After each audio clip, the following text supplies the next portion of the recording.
یہ باتیں انسان کی حیات کا مقصد کیا ہے، انسان کی پیدائش کا مقصد کیا ہے، یہ کون بتائے گا؟ جس نے بنایا. بنانے والا بتائے گا نا کہ میں نے کیوں بنایا. تو بنانے والا یہ پیغمبر کے ذریعے بتاتا ہے، پیغمبر کے علاوہ کسی اپنے نمائندے کو بھیجے گا نا وہ.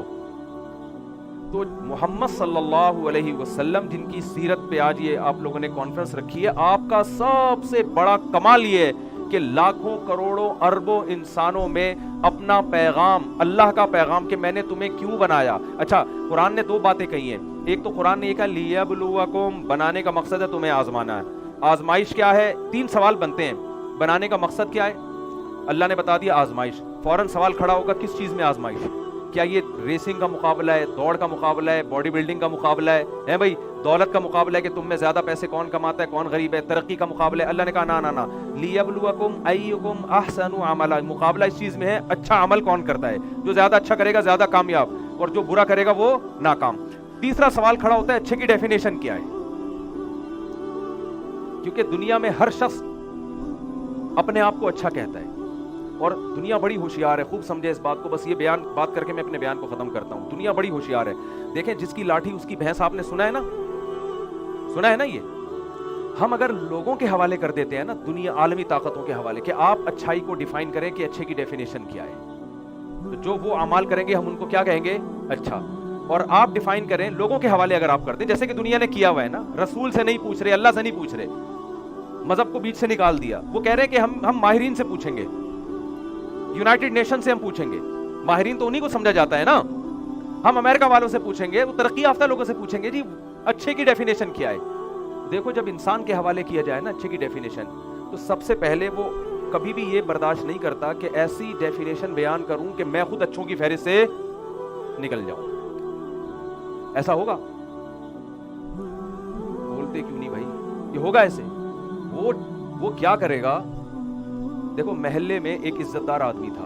ایک مثال سے بات سمجھاتا ہوں. بڑی عزت اس کی، بہت رسپیکٹ اس کی، اور اس نے ہر وقت عزت پہ بیان کہ عزت دار ہونا چاہیے، اچھا ہونا چاہیے، آدمی کو مینرز ہونے چاہیے، اخلاق ہونے چاہیے، اور ایسا ہونا چاہیے. اچھا، ہر وقت تقریریں کرتا ہے اور بڑا لوگوں کو موٹیویٹ کرتا ہے، اور لوگ بھی اس کو بڑا اچھا سمجھتے ہیں. یہاں تک کہ دم کرانے شروع کر دیے لوگوں نے اس سے. ایک دن چھٹا لگاتے ہوئے پکڑا گیا. پائپ کے اندر بیٹھا ہوا ہے اور کیا کر رہا ہے؟ چرس پی رہا ہے. لوگ کہیں گے اس کو دیکھو یار، یہ کیا کر رہا ہے؟ تو چرسی نکلا. چرسی کو لوگ اچھا سمجھتے ہیں، بولے نا. اب اگر وہ آدمی مخلص ہوگا نا، وہ ایکسکیوز کرے گا، بھائی یہ بری چیز ہے، میں تقریر تو بہت اچھی کرتا ہوں، میں ایسا نہیں ہوں، اللہ کا شکر ہے میں چرس نہیں پیتا. کہ آپ کیا مفتی صاحب اپنی مثال دے رہے ہیں، لیکن یہ ہے کہ بھائی اب میں مجبور ہوں، غلط، میں اپنے آپ کو اچھے کی فہرست سے باہر نکال رہا ہوں، بس میں اچھا نہیں ہوں. کیا ایسا کرے گا نا اگر مخلص ہوگا؟ لیکن اگر وہ علاقے کا دادا ہے نا، اور وہ کسی قیمت پہ اپنے آپ کو اچھوں کی فہرست سے نکالنے کے لیے تیار نہیں ہے، کیونکہ اس کو پتا ہے اگر میں نے مان لیا کہ میں اچھا نہیں ہوں تو میں لیڈر نہیں بن سکتا، کیونکہ لوگوں نے مجھے اپنا باپ بنایا ہے یہ کہنے کے لیے کہ ہم آپ کو فالو کریں گے، آپ ہیں اصل جو دنیا کو گائیڈ کرنے کے قابل ہیں، اصل تو آپ ہیں. تو وہ پتہ ہے کیا کرے گا؟ وہ برائی کی فہرست سے چرس کو نکال دے گا. کہے گا یہ برا عمل ہے ہی نہیں. وہ پھر کیا کرے گا؟ آئندہ چرسیوں کو کہے گا کہ چرس یہ پائپ کے اندر بیٹھ کے اس طرح چرسیوں والا منہ بنا کے کوئی نہ پیے. وہ کیا کرے گا؟ چرس ایک ٹیبلٹ کی شکل میں ہوگی، اس پہ خوبصورت پیکنگ ہوگی، اینٹی ڈپریشن اس کا نام ہوگا، لیبل بہت اچھے لگا کے، اور لیگل کر دے گا اس کو کہ بھئی جب گورنمنٹ کا لائسنس ہے آپ کے پاس، اور آپ اس خاص ٹائم پہ پی رہے ہیں جس ٹائم پہ آپ کا کوئی ایسا بھی کوئی خطرہ نہیں ہے کہ آپ کسی کو مار دیں یا کوئی حادثہ کر لیں، تو پھر یہ لیگل ہے. دنیا نے یہی کچھ کیا ہے. ساری دنیا ہمیشہ سے اس پر متفق تھی، سارے پیغمبروں کی دعوت تھی کہ شرابی اچھا نہیں ہوتا، شراب پینا اچھا کام نہیں ہے. دنیا میں سوائے چند اسلامی ملکوں کے پوری دنیا میں شراب اللیگل ہے یا لیگل ہے؟ مجھے بتاؤ. لیگل ہے. کیوں؟ جو قانون ساز ہیں وہ خدا سے تھوڑی پوچھ رہے ہیں، وہ سارے شراب پی کے اسمبلیوں میں جاتے ہیں.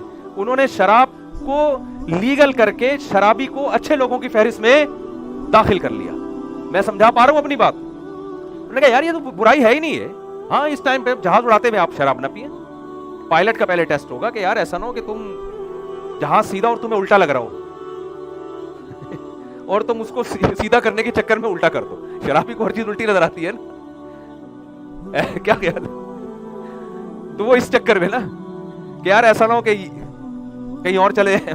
شرابی کا تو کوئی بھروسہ نہیں ہوتا. ایک آدمی شراب پی کے گھر آیا نا, بیویاں تو آپ کو پتا ہے وہ بڑی ہوشیار ہوتی ہیں, دیوار ٹاپ کے آیا بیگم کو بتائے بغیر نا, چپکے سے کمرے میں آ کے لیپ ٹاپ کھول کے بیٹھ گیا جیسے آفس ورک کر رہا ہوں میں گھنٹوں سے. بیگم نے آ کے تھپڑ لگایا, بولا آج پھر پی کے آیا ہے. کہتا ہے نہیں بیگم میں لیپ ٹاپ پہ اپنا آفس کا کام کر رہا ہوں. تبھی بریف کیس کھول کے بیٹھا ہوا ہے. سمجھ آ گیا؟ تبھی کیا کھول کے بیٹھا ہوا ہے؟ بریف کیس کھول کے بیٹھا. فائر بریگیڈ کے عملے میں ایک شرابی تھا, تو اب وہ شراب پی کے چلا گیا کہیں آگ بجھانے.